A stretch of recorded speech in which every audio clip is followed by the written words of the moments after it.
Travis. I'm so sorry. My calendar was threw me off. I'm here. Now that we have a quorum, we can start. I'm Clinton, acting chair of the. Yes, minutes. Let's see the rest of the best.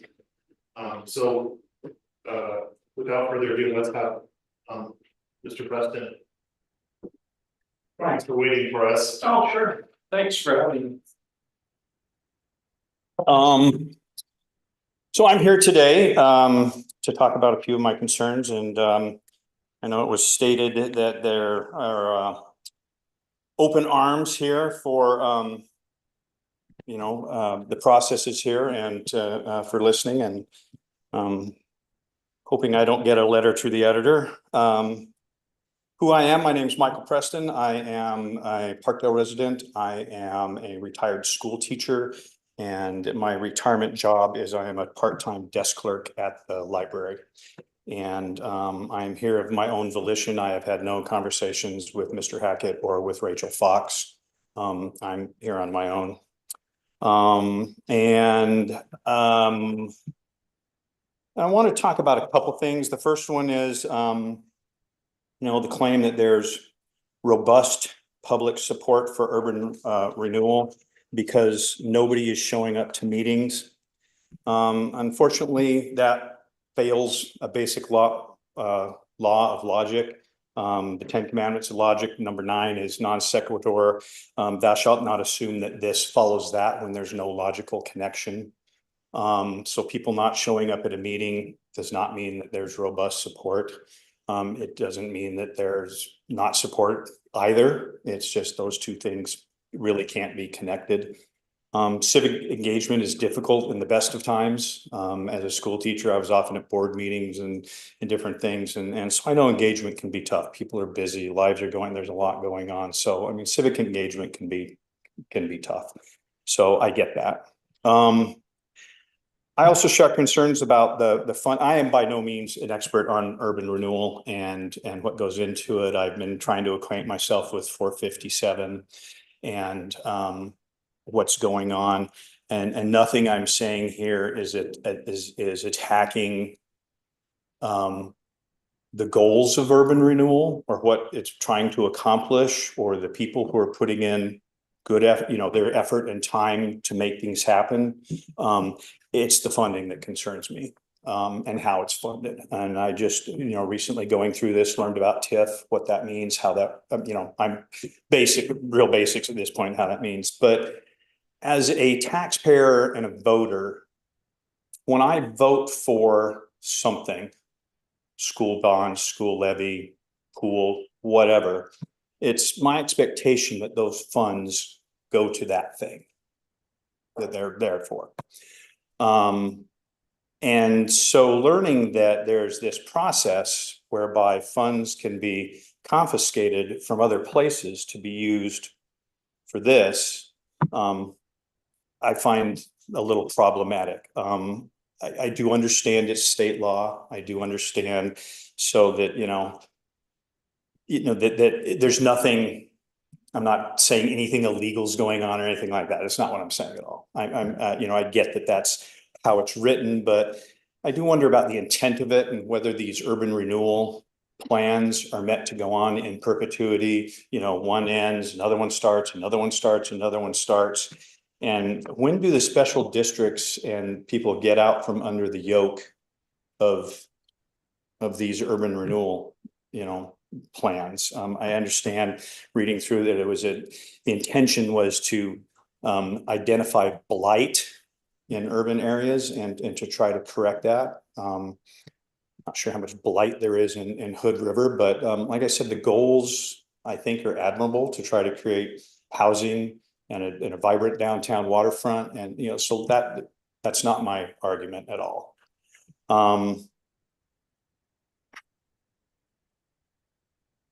I am concerned about the adverse effects on special districts and the funding and trying to function. And, when I vote for the library, I want those funds going there and doing the work for that. If I choose to vote for, you get the point. I'm repeating myself.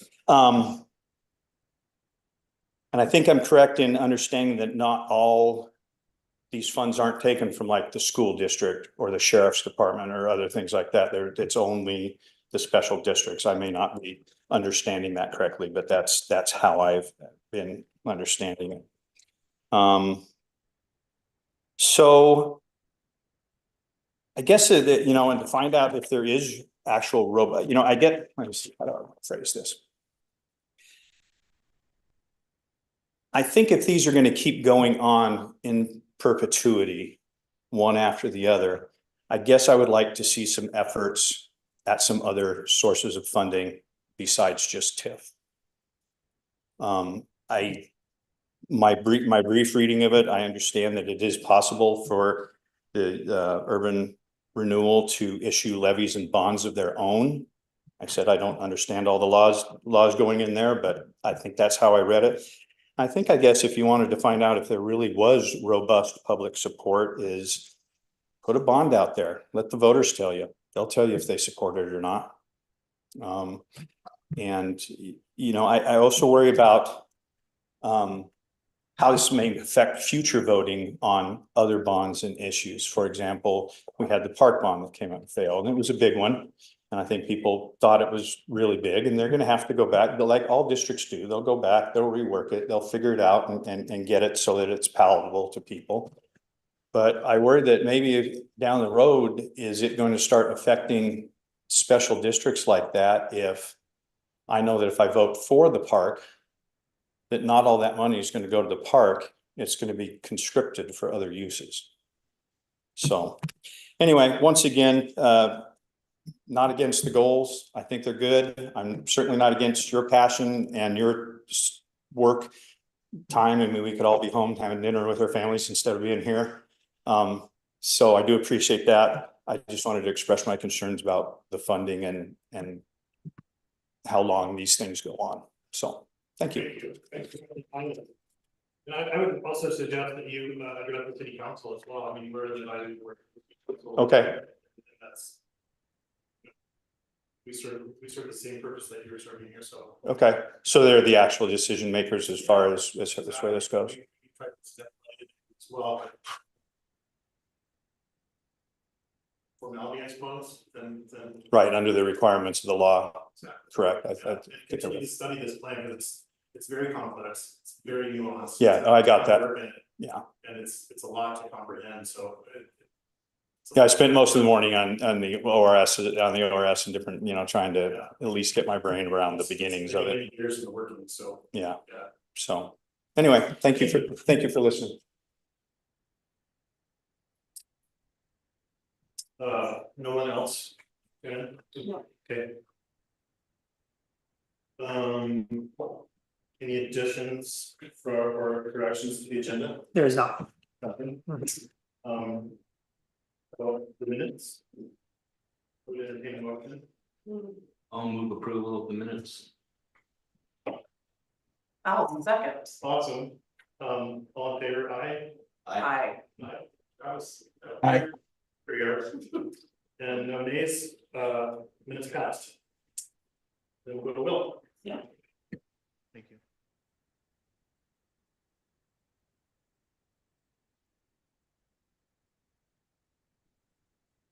Thank you. So I'm bringing back a fully fleshed out program based on a concept that we discussed on June 20th, which is a construction incentive for more modest sized homes, commonly referred to as the missing middle type of homes. We have a now more fully fleshed out program materials, working draft program materials that you can view. And I've also followed up on questions that the advisory committee had with how things have worked out in Madras, which did a similar program. Talking with their community development director, when they instituted a similar program, they've had 300, get the exact number.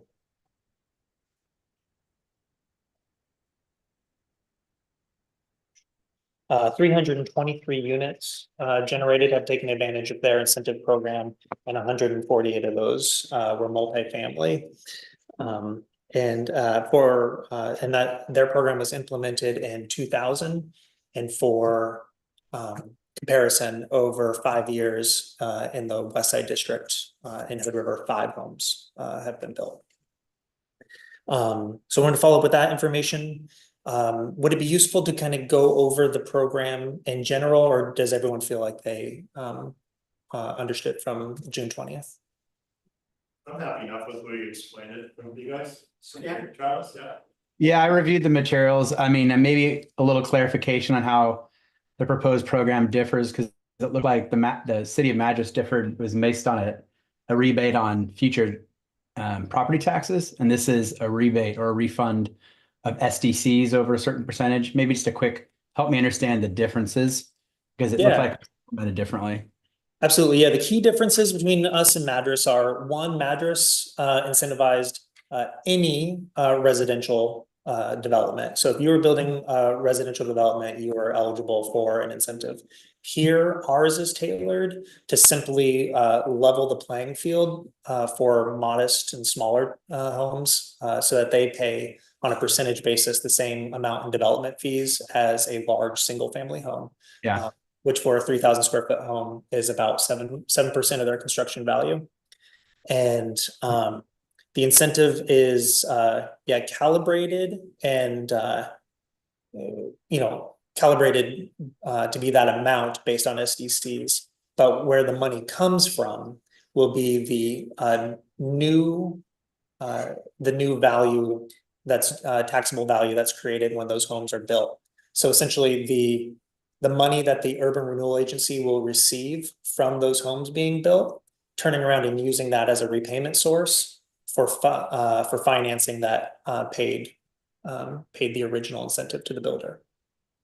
And it's anything over 7% would get refunded back upon certificate of occupancy. Correct. Okay. Correct. If you follow the city's missing middle housing code, which caps building size at 1,200 square feet, or if you build multifamily subject to the maximum sizes that were in the staff report. But I was saying, sorry if I'm dense, Madras, they were rebating future property taxes. They were crediting property tax revenue. I understood the Hood River piece. I didn't quite understand the Madras piece. I just wanted to make sure that this was on par with incenting developers enough, because obviously the results speak for themselves in Madras. That's impressive. So the question being, like, it looked like the rebate amount was different. Like they were forecasting property tax revenue and then they were crediting that back, as opposed to this is basically an SDC refund. Yeah. Well, it's the payment is sized relative to SDCs, but the money comes from the same place. It's basically the formula is basically what in the formula do you want to hold constant and what do you want to be your variable. In their incentive and in their program, they held constant that 7 years of projected property tax generation was how big your payment was, and your payment is then whatever that produces. Whatever 7 years is going to produce is your payment. Got it. Okay. We switch that equation around and we say your payment is X, and we will then segregate the resulting tax increment for however long it takes. Maybe it's 2 years, maybe it's 10 years, maybe it's 15 years. But that way, they tailored it to have certainty around how long tax increment would be rebated back. We've calibrated this one to have certainty over that the payment amount is only going to be a certain amount. And then what's variable is how long it will take to pay that incentive back. Is that making sense? Yeah, I was just trying to make sure that we were Hood River was incentivizing developers as much as Madras, because just wanted to make sure that the juice was worth the squeeze, so to speak. And that's why I was trying to understand, because obviously they're winning, or they're accomplishing the goal. And so I just wanted to make sure that this was doing the same. So thank you for clarifying that. Yeah, no, it's great question. And honestly, my biggest concern on this as well, and where we may want to recalibrate if nobody takes advantage of this, is I tried to do I think just understanding where the Urban Renewal Agency board is. they're very cautious about any sort of incentive that goes to private developers. So this first pilot is, I'd say, more modest than Madras, but we can see if it's enough, and if it's not, we can Okay. course correct. I didn't add to that, I think you've done a pretty careful job of making that clear in the revisions that we've seen so far. Matters has a different goal than we do, it's a similar mechanism, but they've hit their target, or at least they're hitting the red, and so it's a nice example to follow, even though our goal's a little bit more specific in a way. Yeah, so have a draft resolution written up that if with your recommendation one way or the other will then go to the Urban Renewal Agency Board to be able to implement this. And the goal is to have it kind of fully implemented and approved by this fall so we can advertise it and then begin allocating the funds in January. We still need a financing source. I'm going to be presenting to the Oregon Investment Board, which is part of the Mid-Columbia Economic Development District. Their staff is recommending $750,000 worth of financing. So we'll find out about that on August 28th. And then I will work with the finance director for the city to find an additional $750,000 financing. Thanks, Will. I had a couple of questions. As I recall, the memo said that mixed use projects are not eligible for the middle housing. Why is that? I would like to include them in the future, but right now I'm trying to keep it as simple as possible. And once we get mixed use involved, now we're going to have to create an additional mathematical formula to separate the amount of incentive that is generated for the residential portion versus the retail. And I just didn't want to slow us down while we figured that out. But, you know, similar to Travis's comment about, you know, is this enough of an incentive or not? Issues like mixed, how to expand this to more housing types and more types of development. Definitely something we should queue up as a after action, after we get this pilot off the ground and evaluate it and then course correct as needed. I would support that as well. I think it'd be nice to, and I understand it's complex and you need to come back to it later on. So that's fine, but I would encourage you to pursue the mixed use as well. Absolutely. On page 14, I think it said there's a trigger on the C of O, certificate of occupancy, but there's no extension allowed for that. There's an extension in the, I believe, the building permit or obtaining a building permit. I was just wondering why there wasn't an extension for the C of O. I think it says that you have 2 years, and then after, if you don't make it in 2 years, you know, sometimes life goes sideways. Mm-hmm. There's another spot, I don't know what page it's on, but there's another mention of an extension that would be determined later. Yeah, I thought there was an extension on both. Oh, but I do see it's only in the.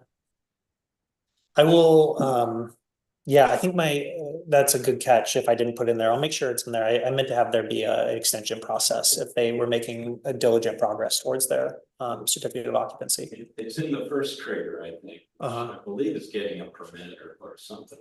Yeah. Anyways, yeah, if you could add it to the C of O, I think that would be a good idea. Yeah, I'll add that before it goes to the board. That's, we would hate to have someone expend a lot of money through the construction process and just be short of their certificate of occupancy and miss out on an incentive they were banking on. Yeah. And then finally, in the resolution, I think on the fifth whereas, I think there's a typo. There should be either B or change the word before intending. I'm sorry, can you direct me to which whereas that is again? Page 18 of the reso, Mm-hmm. the fifth whereas.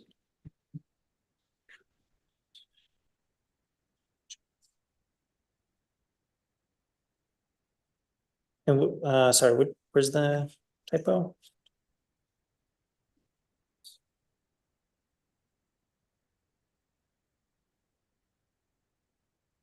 Whereas this missing middle construction incentive is intended to implement it. Oh, to be implemented. I need a B in there. Thank you. Other than that, a good job, I support it. Yeah, me too.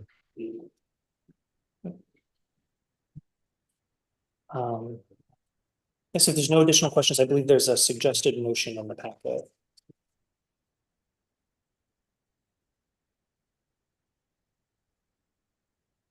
Well, I'll move that we recommend approval of the resolution. Who will second that? All in favor? Aye. Aye. Motion passed. Great, thanks. Great, thank you very much. I'm very excited. I hope people take advantage of this. Next two items are just verbal updates. 1217 May Street, that's the home that we purchased in anticipation of the future roundabout at May and 13th. We issued a request for letters of interest from nonprofits who may want to use that on an interim basis. Had about 5 or 6 folks email me and say that they were interested. About 3 different organizations showed up for a tour a couple days ago. And the deadline for submissions is going to be August 30th. But we had the tour, went really well. Some folks even showed up with one of the interested parties had a contractor with them, so it was like, you know, really looking at the details and kicking the tires. So I am hopeful that we'll at least get a couple options and make sure that that house isn't doesn't just sit vacant for the number of years it takes. Can I ask, I may have just forgotten, but what is gonna be the process for deciding what is done with the house? That's not input from us? No. Well, I wanted to ask you your opinion on that. So obviously the house is sitting vacant, which we don't like. You know, just doesn't have eyes on it. You know, usually for vacation, you know, you don't like your house sitting empty for too long. I'm gonna have the letters of interest on August 30th. And so that would be enough time to take it directly to the Urban Renewal Agency Board on September 9th. So I was gonna ask the advisory committee's opinion of whether or not you want me to hold off and take those letters of interest to you first for a recommendation, or if you're okay skipping that step and the letters of interest going straight to the Urban Renewal Agency Board. And I'm definitely interested in seeing them, but whether or not I'm involved in recommending one thing or another, I honestly have no opinion on. What's the criteria for selecting one? Yeah, there is no criteria. So that's first step was just answering the question, is anyone interested? And you know, my thought is logically, if like there's one person interested and it's a good use, we can move directly to contract negotiations. If we find out there's 4 nonprofits out there that all have great ideas, then that's maybe where the Urban Renewal Agency Board would say, okay, let's create a scoring matrix, let's answer these questions, let's do a more formal solicitation. So the idea is charging no rent. They're responsible for the maintenance and upkeep of the property. Correct. Ground lease and transfer of all liability and all responsibility to the tenant. Yeah. But $0 lease. It's not like a triple net where you're charging rent and they're responsible for. It's a triple net that costs $0. Yeah. Okay. The rent's zero, but the utilities and the upkeep are gonna cost some money, but that's a budgetable thing. Just like the rent would be, but there's no liability. Correct. Yeah, it's like a commercial triple net lease that like Starbucks would do, where it's their building, you know, but the land zone. Yeah. Mm-hmm. Okay. I'm not sure. I guess let me rephrase that. I'll ask the question. Is it under our purview? I mean, to compare nonprofits in the site? Yeah, I'm a little lost right now. It's your purview to provide advice and recommendations to the Urban Renewal Agency Board on urban renewal programs. That's pretty discretionary. I feel like with this specific thing, it should go straight past us to the council and the advisory board, and if they want our help, they should ask for it, Mhm. because otherwise it's just gonna slow things down. And we don't have any need to participate really unless we have use that way. Yeah, if everyone agrees with that, I be happy to do that. And I'm good with that. yeah, getting an occupant. in. Yeah, Abby and Jack and the rest of us are not here, so, but I don't think they would disagree with me. Stand be corrected. Well, when I get the letters of interest, I will certainly email them copies out to all of you. Yeah. Okay. And now an update on the Heights jurisdictional transfer negotiations. So we have 2 parallel tracks going with ODOT to get jurisdictional authority over the section of Highway OR 281, which is 13th Street and 12th Street going through the Heights. We have so ODOT itself within its existing budget and existing appropriations just doesn't have any money. That's, you can't get, blood from a stone. So the best that we could get from them was a 1-for-1 payment for the ADA sidewalk ramps that basically they're required by a settlement agreement, by a lawsuit to do it. So they said, well, we'll pay you what we had budgeted for that. But there isn't anything for normal state of good repair. All the normal things that you should expect when you do a jurisdictional transfer, they just don't have any money. So that's there and available to us. But we also applied to the legislatively created Jurisdictional Transfer Advisory Committee.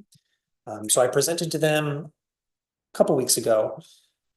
And their role is to review and to recommend jurisdictional transfers to the legislature. 3 per biennium. Only us and Tigard applied. So they recommended both of us, and they supported our request for $30.6 million. And so that and it required a 20% match. And so luckily we had urban renewal dollars available to provide that 20% match, which gets us to about $40 million, which was enough to get us through improvements on doing the enhanced crosswalks on Taylor and 8th Street, basically reconstruction of 13th, and then the roundabout, which then gets us to 2-way traffic. So that's where we calibrated ourselves to, was what would get the ball down the field to 2-way traffic. And then once we're at 2-way traffic, now the trains really love the station, to fit as many analogies in there as I possibly can. Yeah. Put the horse before your carriage. So that recommendation will go to the joint transportation committee.